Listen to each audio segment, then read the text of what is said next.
semanas y hoy va a ser las 52 semanas. Hemos tenido el privilegio, hermano, de por todo un año escuchar la palabra de Dios. Hemos recibido instrucción divina. Hemos recibido, hermano, el alimento que nuestras almas necesitan de la palabra de Dios fielmente por 51 semanas, 52 semanas.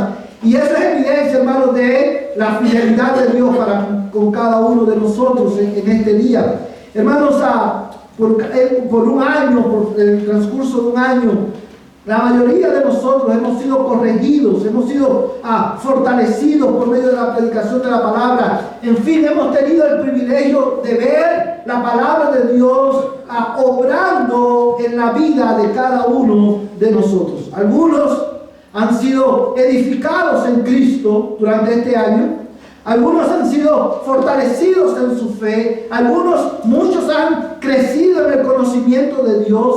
Otros han sido endurecidos al escuchar la palabra de Dios y quedaron en el camino como aquella generación que salió de Egipto, que por su incredulidad a la palabra quedaron en el desierto. Pero hermanos, sobre todas las cosas, hemos sido testigos de cómo el Espíritu Santo ha prosperado su palabra en muchos de nosotros. Y en eso, hermano, nosotros nos regocijamos, porque hemos visto, hermano, cómo en la mayoría o en muchos de nosotros, aún a pesar de que hemos pasado por diversas pruebas, hemos pasado por diversas aflicciones, aún así hemos visto muchos hermanos crecer en su amor por Dios. Y en eso nos regocijamos como iglesia en este día, cuando estamos casi ya a unos pocos días de terminar este año. Hermanos, tú y yo, cuando reflexionamos en esto, somos testigos oculares de la promesa, el cumplimiento de la promesa de Dios. Cuando Dios habló por medio del profeta Isaías, cuando dijo que la palabra de Dios no volverá a él vacía, sino que será prosperada en todo para lo cual Dios la ha enviado. Tú y yo hemos sido testigos del poder de la palabra de Dios, de que verdaderamente la palabra de Dios es viva y eficaz. Y esa es la palabra, hermanos, que vamos a estar escuchando en esta mañana. Hermanos, siendo el último domingo del año, estoy convencido de que no podemos terminar este año, hermanos, con un mejor pasaje que el pasaje que hoy nos ocupa, porque el pasaje que tenemos delante de nuestros ojos en esta mañana nos lleva a mirar y a considerar no el final de un año, sino que nos lleva a considerar y a mirar el final de la historia humana, la consumación de la historia humana, la cual está enmarcada en el contexto de la vindicación de la justicia de nuestro Dios. Hoy vamos a estar considerando Apocalipsis capítulo 14, verso 14 al 20, bajo el título, hermano, La ciega de la tierra.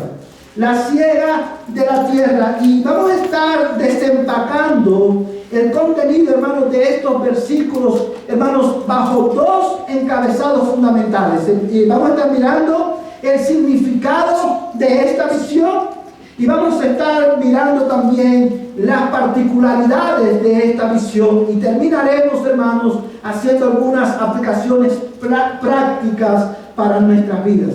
Teniendo esto en mente, hermanos, veamos en primer lugar el mensaje de esta visión. El mensaje de esta visión. Mira el versículo 14.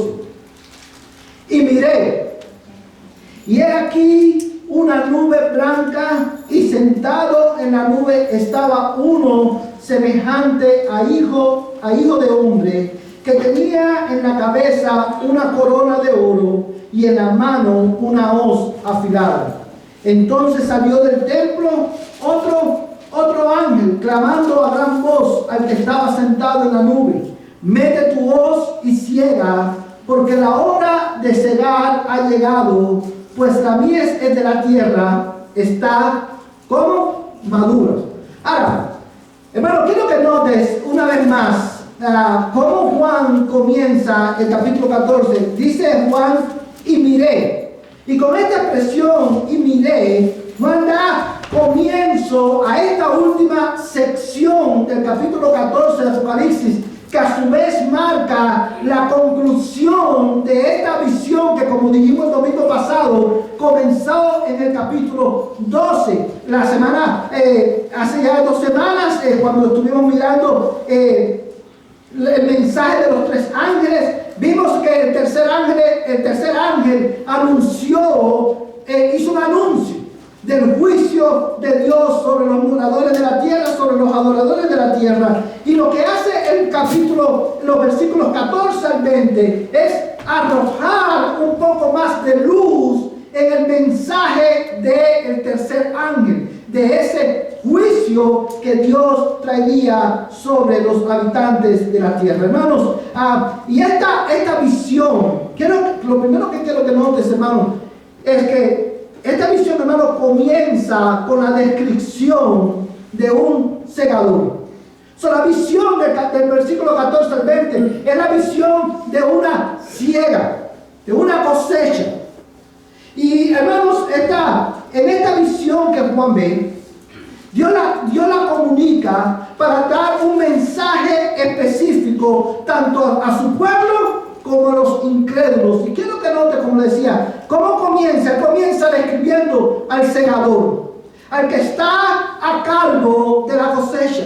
Y dice el texto, y miré, y he aquí una nube blanca, y sentado en la nube estaba uno semejante a hijo de hombre, que tenía en la cabeza una corona de oro, y en la mano una hoz afilada. ¿Quién es este personaje? Bueno, si usted ha leído el libro Apocalipsis y ha seguido en detenimiento cada mensaje, y aún si recuerda el libro de Daniel, los mensajes del libro de Daniel, nosotros podemos llegar a la conclusión de que esta persona a la que Juan ve que está al frente, está a cargo de esta cosecha, no es otro aparte del Señor Jesucristo. Y la razón por la cual sabemos que este personaje es Jesucristo es precisamente por la descripción que Juan hace de este personaje,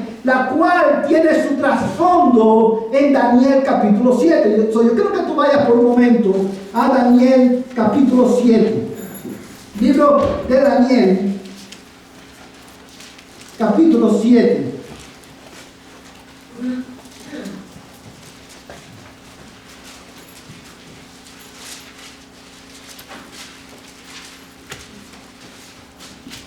Y vamos a mirar específicamente el versículo 13 y el versículo 14.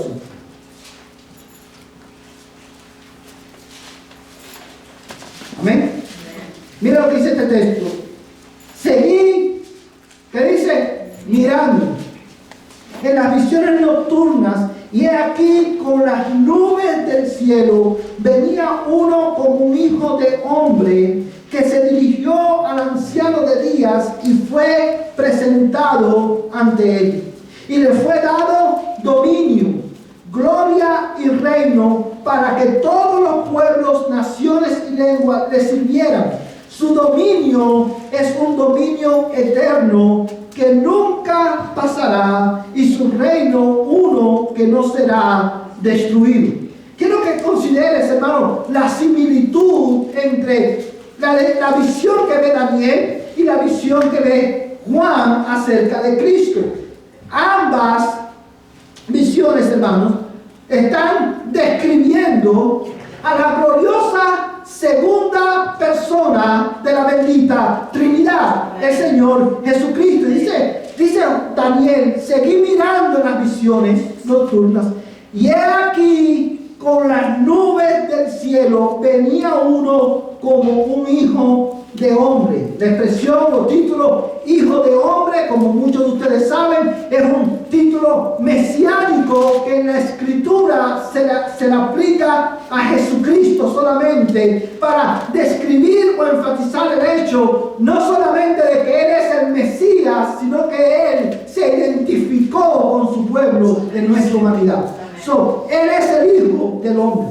Y dice el texto en el verso 14 que le fue dado como, ¿qué cosa? Dominio, gloria y reino, para que todos los pueblos, naciones y lenguas le sirvieran. Y dice Daniel, su dominio es un dominio eterno que nunca pasará. Ahora, vamos a regresar a Apocalipsis. Apocalipsis capítulo 14. Y mira, hermanos, una vez más, la razón por la cual quiero enfatizar esto es porque yo quiero que tú veas cómo la Escritura interpreta, hermanos, la Escritura. Yo quiero que tú consideres lo que dice el verso 14. Dice, miré, y aquí una nube blanca, y sentado en la nube estaba uno semejante a hijo de hombre, que tenía en la cabeza una corona de oro. ¿Usted se recuerda cómo terminó terminó el último versículo que leímos de Daniel? Describía a Cristo, al Hijo del Hombre, que venía en las nubes, y dice el texto que se le dio dominio.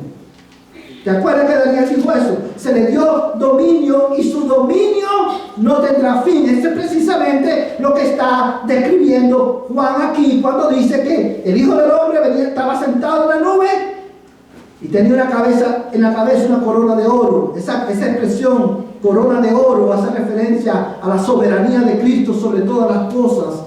Y el hecho de que es de oro no solamente habla de pureza, sino también habla de eternidad. Él es el Rey sobre todas las cosas, sobre toda la creación, y su dominio es eterno. Amén. Juan comienza la descripción de esta visión, la visión de una cosecha, y comienza describiéndonos al que está al frente de la cosecha, como al Hijo de Dios. Y la razón por la cual esto es importante es precisamente debido al mensaje que esta visión tiene.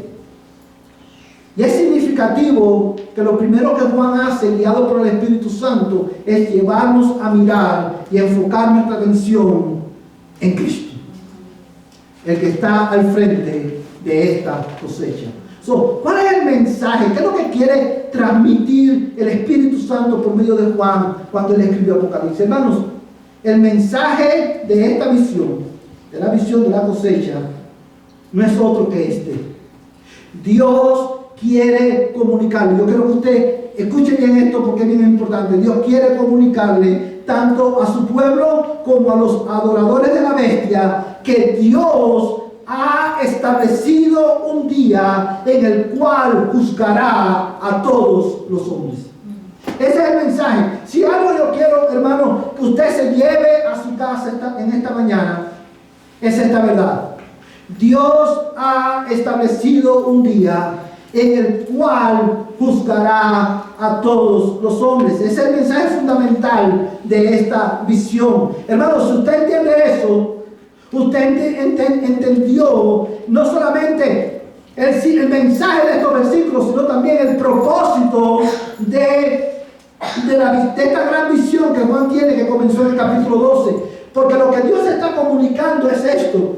Él está llevando la historia de los hombres a su punto culminante. ¿Y cuál es el punto culminante? La cosecha de la tierra. El día en el que Dios juzgará a todos los hombres bajo el sol.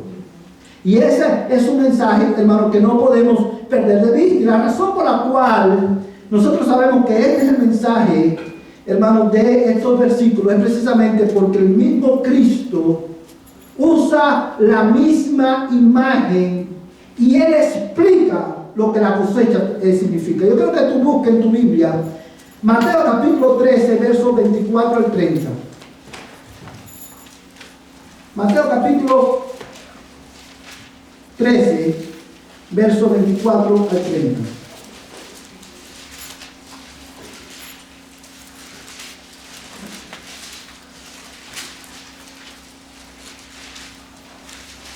Amén.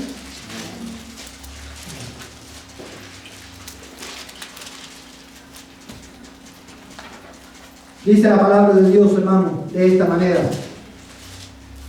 Jesús le refirió otra parábola diciendo: el reino de los cielos puede compararse a un hombre que sembró buena semilla en su campo. Pero mientras los hombres dormían, vino su enemigo y sembró cizaña entre el trigo y se fue. Cuando el trigo brotó y produjo grano, entonces apareció también la cizaña. Y los siervos del dueño fueron y le dijeron: Señor, ¿no sembraste buena semilla en tu campo? ¿Cómo pues tiene cizaña? Él les dijo: un enemigo ha hecho esto. Y los siervos le dijeron: ¿quieres pues que vayamos y la recojamos? Pero él le dijo: no sea que al recoger la cizaña arranquéis el trigo junto con ella. Dejad que ambos crezcan juntos hasta la siega. Y al tiempo de la siega diré a los segadores: recoged primero la cizaña y atadla en manojos para quemarla, pero el trigo recogedlo en mi granero. Ahora mira, salta por un momento al versículo 36. Dice el verso 36: entonces dejó a la multitud y entró en casa, y se le acercaron sus discípulos diciendo: explícanos la parábola de la cizaña del campo. Y él respondió y dijo: el que siembra la buena semilla es el Hijo del Hombre. ¿Quién es el Hijo del Hombre? Cristo. Y el campo es el mundo. Y la buena semilla son los hijos del reino, y la cizaña son los hijos del maligno. Y el enemigo que la sembró es el diablo, y la siega es el fin del mundo, y los segadores son los ángeles. Cuando nosotros comparamos, hermanos, a Mateo capítulo 13 con Apocalipsis capítulo 14, y vemos que Cristo usa la misma imagen de la siega, llegamos entonces a la conclusión precisamente que este es el mensaje fundamental. Dios ha establecido un día en el cual juzgará a todos los hombres. Dios está llevando la historia de la humanidad a su punto culminante el día en que Cristo regrese. Y ese día, la Biblia también lo llama el día de la siega. Ahora, yo quiero que tú consideres por un momento, vamos a regresar a Apocalipsis, quiero que tú consideres el carácter inevitable de esta siega. Quiero que consideres, hermanos, el carácter inevitable de esta siega. Cuando tú lees los versículos 14 en adelante, hay un detalle importante que no podemos pasar no podemos pasar por alto. En el versículo, mira el versículo 15. Entonces salió del templo otro ángel clamando a gran voz al que estaba sentado en la nube: mete tu hoz y ciega, porque la hora de cegar ha llegado, pues la mies de la tierra está madura. O sea, quiero que consideres, hermano, algunos detalles importantes de este versículo. Si tú lees el versículo rápidamente, cualquiera pudiera llegar a la conclusión: wait a moment, ¿está Jesucristo recibiendo órdenes de un ángel?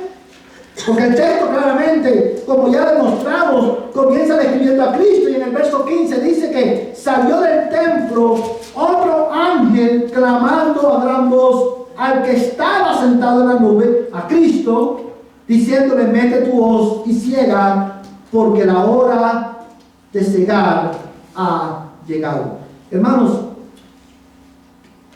quiero que notes un detalle importante. Cristo aquí no está recibiendo órdenes de un ángel.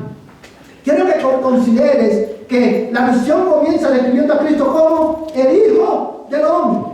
Está haciendo referencia con este título mesiánico a su humanidad, a su naturaleza humana. Usted recuerda cuando Cristo estaba en su ministerio terrenal, ¿qué le dijo a sus discípulos? El día y la hora. ¿El día y la hora de qué? De la siega. Nadie lo sabe, dice, ni aún los ángeles, ni aún el Hijo, sino solamente el Padre. Y como hemos explicado muchas veces, cuando Cristo dijo eso, Él no estaba negando su divinidad, sino que Él estaba hablando desde su humanidad, como hijo de hombre. Y quiero que notes, hermano, teniendo esto en mente, que el ángel dice la Biblia que sale ¿de quién? Del templo. Y la idea que está transmitiendo, hermano, es que este ángel simplemente está comunicando un mensaje de parte de Dios, porque el templo es el lugar ¿de quién? De Dios. Y esto se reafirma mucho más cuando leemos, por ejemplo, en el verso 17, dice: salió otro ángel del templo que está en el cielo, que también tenía una hoz afilada. Y el verso 18 dice: y otro ángel, el que tenía poder sobre el fuego, salió ¿de dónde? Del altar, y llamó a gran voz al que tenía la hoz afilada, diciéndole. Estos ángeles son mensajeros que están comunicando el decreto, hermano, infalible de Dios. El día ha llegado. El día de la ciega ha llegado, y lo que este ángel está diciendo a Cristo él simplemente está comunicándole a Cristo que el Padre ha decretado. Ese día que Dios decretó ya había llegado. La tierra estaba lista para la siega. Y este carácter, y es por eso decimos que este día es inevitable, porque ya ha sido decretado por Dios. Pero también el mismo texto nos da más luz en el carácter inevitable de este día. ¿Usted recuerda, hermanos, el mensaje de los tres ángeles que vimos hace 2 domingos atrás?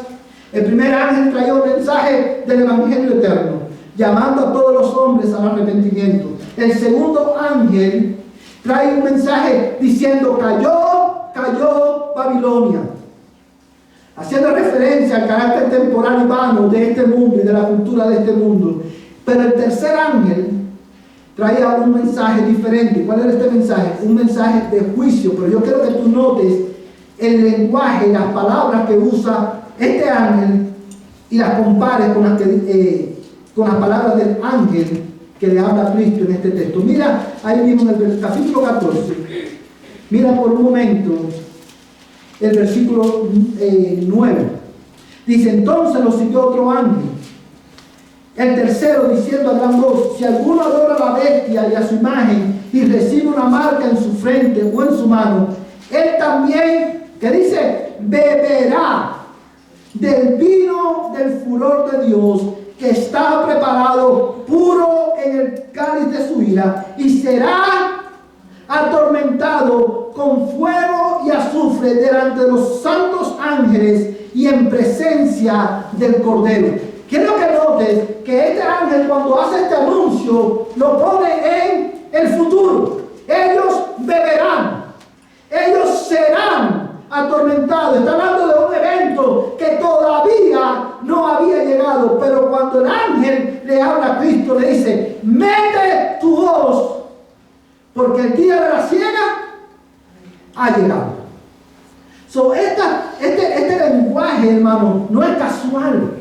Está enfatizando: este día es inevitable. Y la razón por la cual esto es importante es porque es un recordatorio para nosotros de que, oh, mi hermano y amigo que está aquí en esta tarde, tú puedes evitar y evadir la justicia humana, pero tú y yo no podremos evadir la justicia divina. Este día, ¿sabe qué? No sé si ustedes han escuchado este refrán o este dicho muy popular: aquí lo único seguro que hay, ¿qué cosa es? La muerte. Déjame decirte, hay muchos que no verán la muerte. ¿Sí te habías puesto a pensar en esto? Hay muchos que no verán la muerte, porque cuando Cristo venga, los que estén vivos no verán la muerte, los creyentes. Sin embargo, lo que nadie puede evitar, si algo está seguro en este mundo, es el día de la siega, el día de la cosecha de la tierra, porque ese día ha sido decretado por nuestro Dios. Hermanos, tanto la iglesia como, hermano, el mundo, tanto la iglesia que estaba siendo perseguida en aquel tiempo como los adoradores de la bestia, se le está comunicando este mensaje. Este día es cierto. Y para ese día tú tienes que estar preparado. Pero hay también otras razones por las cuales este mensaje, hermano, es tan importante.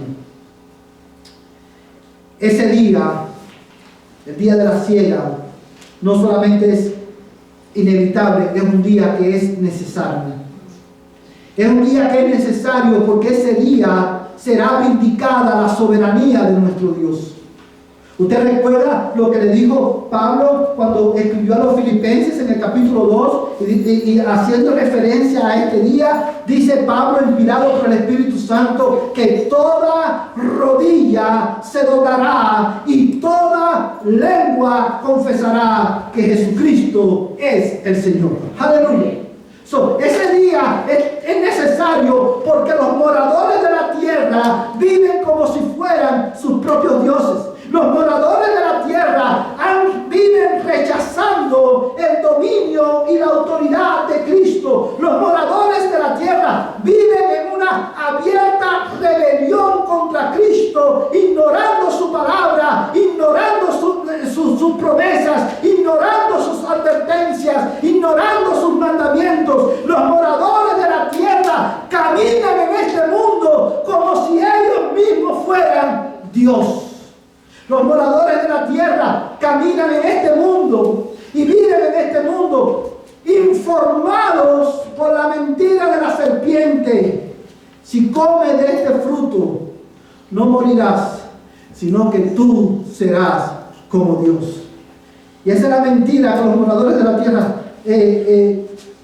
por la mentira que los moradores de la tierra viven. Pero ese día, oh mi amigo que estás aquí sin Cristo, ese día, quieras o no quieras, créalos ahora o no lo creas, ese día tú tendrás que doblar tu rodilla y tu lengua confesará que Jesucristo es el Señor. Ese día la soberanía de Cristo será vindicada. Pero también ese día es necesario porque ese día, el día de la cosecha, hermano, el amor, la bondad y la justicia de Dios será vindicada. ¿Y por qué digo esto, hermano? Porque como hemos dicho en muchas ocasiones, muchas personas dicen, oh, Dios es bueno.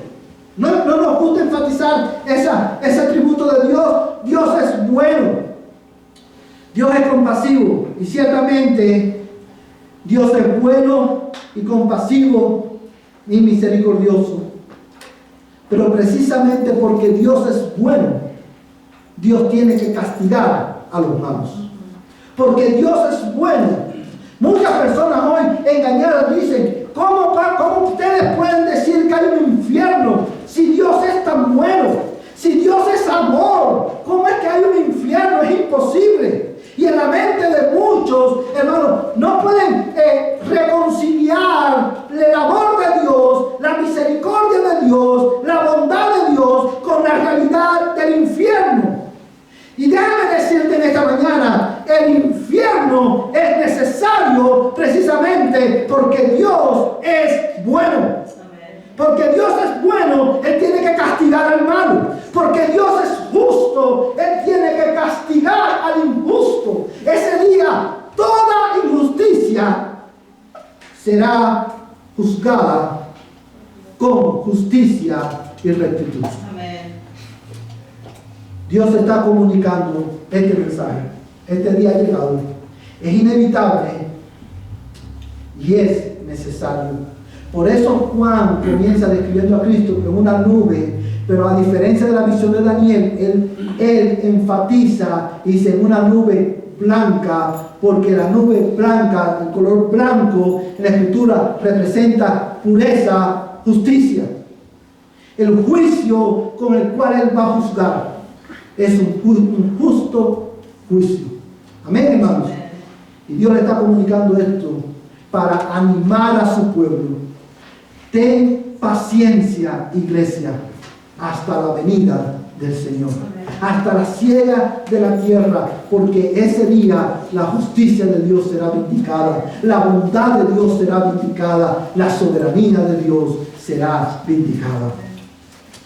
Hermanos, esta verdad es importante, porque la verdad de que este día ha llegado y que es el día de la siega promueve en los cristianos amor hacia sus enemigos.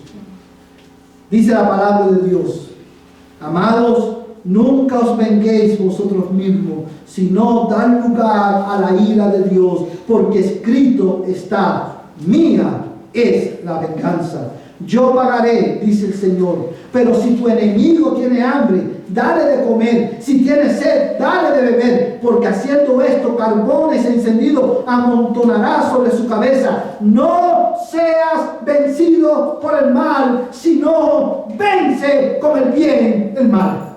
La verdad de que hay un día de la siega, la verdad que hay un día de retribución justa, promueve en los cristianos amor hacia sus enemigos, porque esta es la verdad que te va a prevenir de tomar la venganza en tus manos, porque tú sabes que en ese día la justicia de Dios será vindicada. Amén.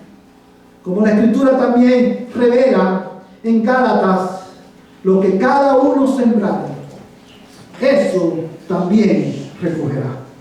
Ese será un día de retribución. Ahora, esta verdad también es importante porque promueve en nosotros la urgencia de ir y predicar el Evangelio.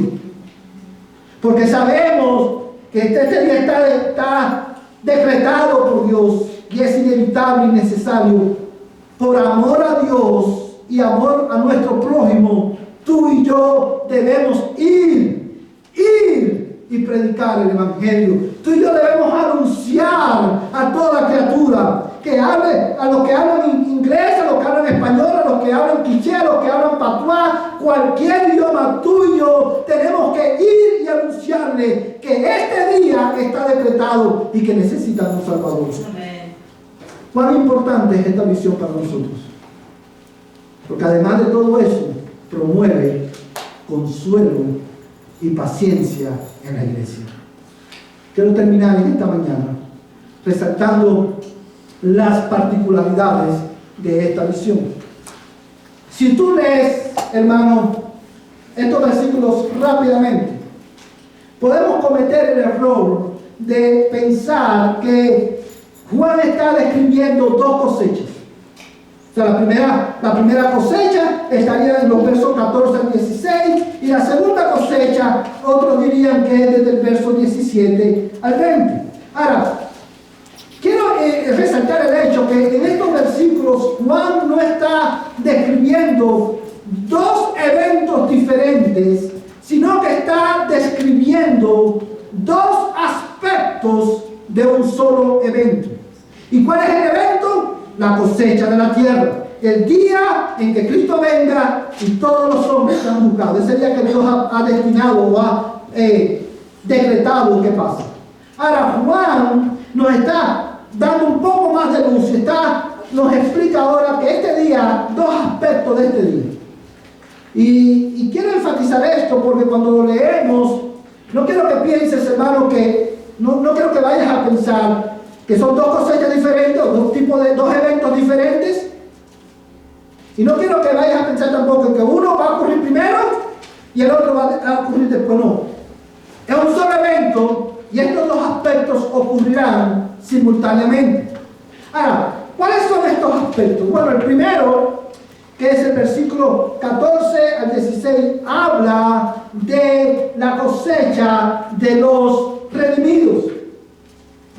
Habla de la cosecha de los redimidos. Cuando la Biblia, tú lees la Biblia, tú te das cuenta, hermano, y si recuerdas específicamente Mateo capítulo 13, habla, hermano, de que de la buena semilla que sembró el labrador, y cuando el diablo sembró la cizaña, los labradores le dijeron: al dueño le dijeron al dueño del campo, ¿quiere que recojamos ahora?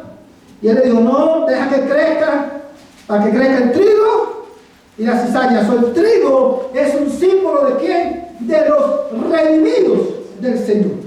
El primer aspecto que él está resaltando es precisamente que ese día, y quiero que preste atención a esto porque es muy importante, el pueblo de Dios, el día de la cosecha de la tierra, los hijos de Dios seremos recogidos para estar eternamente con nuestro Dios. Amén. Hermanos, usted recuerda, y por cuestión de tiempo no vamos a ir a ese texto, porque hay otros textos que quiero leer también, pero no sé cuántos de ustedes han leído Juan capítulo 14. Juan capítulo 14 es parte de este discurso o este mensaje que Cristo le da a sus discípulos horas antes de morir. Jesús estuvo toda una noche con sus discípulos dándole este mensaje, este sermón. Y él comienza el capítulo 14 de esta manera. Ante la realidad de que Cristo iba a morir, porque ya Cristo le había anunciado a sus discípulos que iba a morir, y una vez más ponte en el lugar de los discípulos. Estos hombres lo habían dejado todo por 3 años y medio siguiendo a Cristo, y ahora Cristo le dice: yo voy a morir. En la mente de ellos estaba la pregunta: ¿qué clase de maestro es este? ¿Qué clase de Señor? Lo he dejado todo y ahora va a morir. Imagínate el sentimiento de inseguridad, de incertidumbre que eso produjo, y de temor que eso produjo en el corazón de los discípulos. Y Cristo le dice en el verso Juan capítulo 14: no se turbe vuestro corazón. Creed en Dios, creed también en mí. En la casa de mi Padre muchas moradas hay. Si así no fuera, yo os lo hubiera dicho. Y Cristo dice: he aquí que yo voy a preparar lugar para vosotros. Y si me voy, dice Cristo, regresaré de nuevo para recogerlos, para que ustedes estén donde yo estoy. Este, hermano, es la paráfrasis de Juan capítulo 14. Hermanos, ese día el Espíritu Santo está llevando a la iglesia a la que Juan escribe, y a la iglesia de Cristo en general, a poner su mirada en ese día, porque ese día Cristo recogerá a su pueblo de todos los confines de la tierra, y estaremos con él para siempre. Es un día de recompensa, como vimos la semana pasada, para los cristianos. Yo quiero que tú consideres, hermano, cómo la Biblia habla de este día en los profetas. Yo creo que tú busques en tu Biblia Isaías capítulo 27, versos 2 al 13. Isaías capítulo 27, versos del 12 al 13.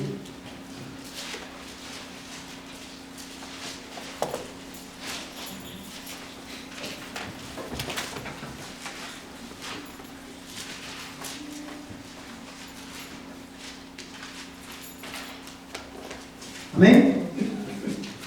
Mira cómo la Biblia habla de este día. Y sucederá en aquel día que el Señor trillará. Un paréntesis, este es un lenguaje ¿de qué? De cosecha.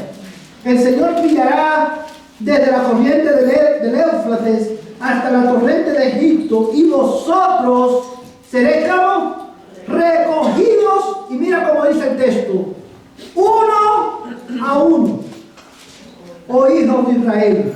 Sucederá también en aquel día que se tocará una gran trompeta, y los que perecían en la tierra de Asiria y los desterrados en la tierra de Egipto vendrán y adorarán al Señor en el monte santo en Jerusalén. Quiero resaltar de este versículo tres expresiones importantes. Dice, hermanos, el versículo: sucederá también en aquel día, en el día de la cosecha, que se tocará, ¿qué cosa? La trompeta. Hermano, ¿qué pasa en la Biblia? Viene a tu mente cuando tú lees eso. Tesalonicenses, cuando Pablo anuncia a la iglesia que en el día final dice: se tocará la final trompeta. El día de la cosecha dice que ese día, dice, Bueno, antes de eso, hermano, quiero leer el verso 12. Dice: sucederá en aquel día que el Señor trillará desde la corriente del Éufrates hasta la torrente de Egipto, y vosotros seréis recogidos. Y mira cómo dice: uno a uno. La razón por la cual quiero enfatizar esto es porque en medio de las pruebas, en medio de las aflicciones, hermanos, quizás en este mundo, yo creo que tu iglesia, yo creo que tú prestas atención a esto, que si tú estás en Cristo, en más de una ocasión, en más de un momento, tú has sentido, tú has experimentado que tu fe se ha enfriado y tu amor por Dios se ha enfriado. Y eso es parte de la batalla espiritual en la que nos encontramos. Pero cuando nosotros leemos este pasaje, nosotros somos recordados que ninguno que ha sido salvo por Dios perecerá. Amén. Él nos recogerá uno por uno. Porque tu vida, tu salvación, tu eternidad está segura en Dios. Amén. Él te conoce. Amén. Él conoce tu aflicción. Él conoce tu dolor. Y lo sabemos porque el texto sigue diciendo: sucederá en aquel día que se tocará una gran trompeta, y los que perecían en la tierra de Asiria y los desterrados en la tierra de Egipto vendrán y adorarán al Señor en el monte santo en Jerusalén. Aquellos que perecen por causa de Cristo, aquellos que sufren por causa de Cristo, Dios te conoce. Amén. Aquellos que están, tú y yo somos desterrados en este mundo, porque tú y yo no pertenecemos a este mundo. Tú y yo, si estamos en Cristo, somos ciudadanos del reino de los cielos. No somos de este mundo. La razón por la cual muchas veces languidecemos, la razón por la cual muchas veces nuestra fe se enfría y nos vamos deslizando del camino de rectitud, del camino de la verdad, es porque, hermanos, hemos oído una vez más, hemos sido bombardeados con las canciones de Babilonia, y muchos de ustedes, muchos de nosotros vivimos como si fuéramos ciudadanos de este mundo, con nuestros ojos enfocados en este mundo, en las cosas temporales de este mundo. Pero tú y yo no somos de este mundo, tú y yo somos desterrados.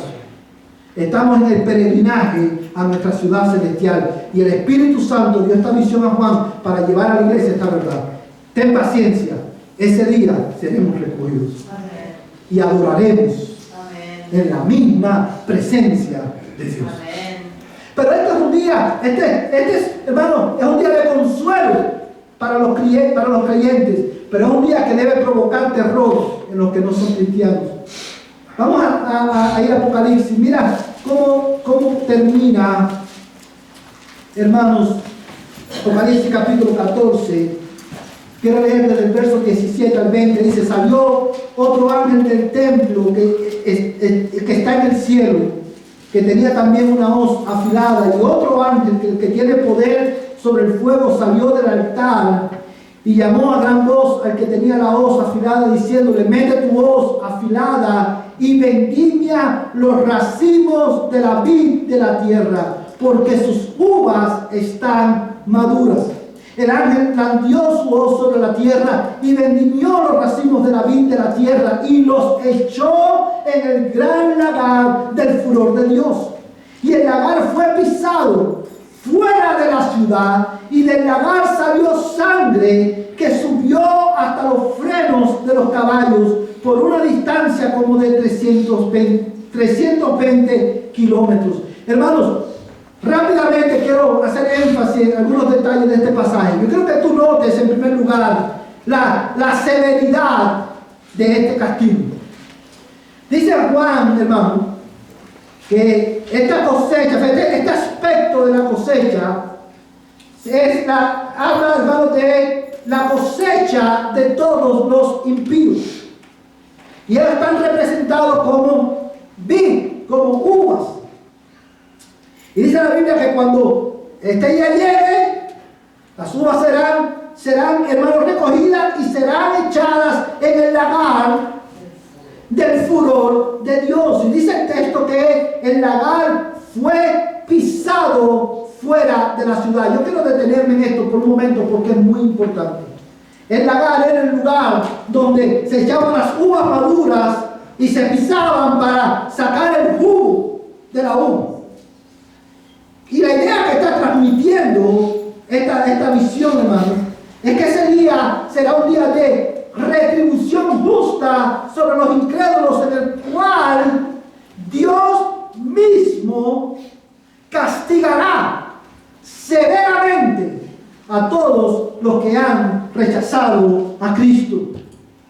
Y la severidad de este castigo se pone de manifiesto en que dice el verso 20, hermano, que del lagar salió sangre que subió hasta los frenos de los caballos por una distancia como de 320 kilómetros. Quiero que notes que Juan dice por una distancia como de 320 kilómetros. Y esto es un número como simbólico. Y lo que está transmitiendo, hermano, es que ese día hubo tanta sangre, dice que era sangre suficiente como para que los caballos nadaran en sangre por 320 kilómetros. Está hablando de un castigo, hermano, universal, severo, sobre todos aquellos que rechazan a Cristo. Pero también quiero que consideres la naturaleza de este castigo. No solamente su severidad, sino en qué consiste. Dice el texto, hermano, que el lagar fue pisado ¿a dónde? Fuera de la ciudad. ¿Qué significa eso? Eso es muy importante, hermano. Porque cuando tú lees el libro de Levítico, usted va a encontrar que Dios le da órdenes específicas a Aarón, a Moisés y a Aarón acerca de los sacrificios que tenían que presentar a Dios por el pecado. Y como yo sé que muchos de ustedes quizás no han leído Levítico, quiero hacer un pequeño resumen de estas leyes que Dios le dio. Había un día que era el día más importante de la nación de Israel, el día de expiación. Y ese día el sacerdote tenía que traer 2 carneros, un cordero y un carnero, y tenía que poner sus manos sobre ellos. Y el acto de poner sus manos sobre ellos implicaba, era un símbolo de que ellos estaban transmitiendo el pecado del pueblo a esos carneros. Uno de ellos iba a ser degollado, iba a ser sacrificado en el altar como un sacrificio por el pecado del pueblo, apuntando al hecho, o apuntando más bien a Cristo, el Cordero de Dios que moriría por nosotros, cuya sangre fue derramada no en el altar del templo, sino en la cruz del Calvario. Y el otro carnero tenía que dejarlo ir fuera de la ciudad al desierto. Pero en otras leyes que Dios le había dado, Dios le dijo también que cuando sacrificaran, ofrecieran sacrificio por su pecado, porque el pueblo tenía que ofrecer sacrificio regularmente por su pecado, la sangre del cordero, y alguna parte del cordero iba a ser sacrificada, y la otra parte, las vísceras del cordero, serían quemadas fuera de la ciudad. ¿Por qué? Porque el ser quemado fuera de la ciudad era un símbolo de exclusión. Esta parte del cordero debe ser excluida de la ciudad. Y eso, cuando dice Apocalipsis que el lagar fue pisado fuera de la ciudad, está hablando de la naturaleza de este juicio. El infierno o la condenación eterna consiste en la exclusión de la presencia consoladora de Dios, porque en Apocalipsis la ciudad representa el lugar donde Dios habita en medio de su pueblo. Aquellos que son excluidos sufrirán pena de eterna condenación fuera de la presencia consoladora de Dios. Y esto es importante porque muchas personas piensan que el infierno es un lugar que está donde Dios no está, o donde reina Satanás. No, hermano. El infierno es la presencia de Dios sin un mediador, sin el consuelo de un mediador que es Cristo. Y esto lo sabemos porque no lo vamos a buscar por cuestión de tiempo, pero en Apocalipsis capítulo 14, verso 10, cuando habla del juicio, dice que los moradores de la tierra serían atormentados ¿a dónde? En la presencia de los santos ángeles y de Cristo. El infierno no es que un lugar donde Dios no está. No, el infierno es la exclusión eterna de la presencia consoladora de Dios y de una comunión íntima, salvífica con Él. Y esa es la condenación. Y es una condenación severa. Ahora, ¿cómo respondemos nosotros a esta verdad, hermano? Porque el día de la ciega ha llegado y está decretado por Dios. Los creyentes que estamos aquí debemos de orar a Dios y pedir al Señor: Señor, danos paciencia hasta que ese día llegue. Fortalece mi fe y renueva mi esperanza hasta que ese día llegue. Porque ese día está decretado. Tú y yo tenemos que ir y predicar el Evangelio a todos aquellos que no conocen a Cristo. Pero si tú estás aquí sin Cristo, oh mi amigo, si tú estás aquí sin Cristo, sea que es primera vez que venga, o incluso si eres miembro de la iglesia pero no eres creyente, no eres cristiano, estás fuera de Cristo, si tú estás sin Cristo en esta mañana, escucha bien, este día es inevitable y tú tienes que estar preparado. ¿Cómo tú te preparas? Mira a Cristo. Mira a Cristo. Él es el que tiene autoridad para condenar y para salvar. Juan vio a uno semejante al Hijo del Hombre en una nube blanca con una corona de oro en su cabeza. Eso habla de la autoridad, la soberanía de Cristo para condenar y para salvar. Mi amigo, Cristo es el único que puede salvarte. Toda autoridad le ha sido dada por el Padre. Mira a Cristo. Pon tu confianza en Él en esta mañana, porque no es en tu justicia que serás aceptado delante de Dios, sino en la justicia de Cristo. Él vio a Cristo en una nube blanca, no solamente denotando la justicia, el carácter justo de su juicio, sino también su propia justicia. Dice la Biblia: justicia y rectitud es el cimiento de su trono. Es en su justicia, mi amigo, que tú puedes permanecer delante de Dios y evadir este día. Mira a Cristo en esta mañana. Pon tu confianza en Él. Él sufrió fuera de la ciudad. Él fue excluido. Él en la cruz del Calvario sufrió el infierno, sufrió la condenación que tú merecías. Él fue excluido para que por medio de Él tú fueras incluido en la familia de Dios. Pon tu confianza en Cristo.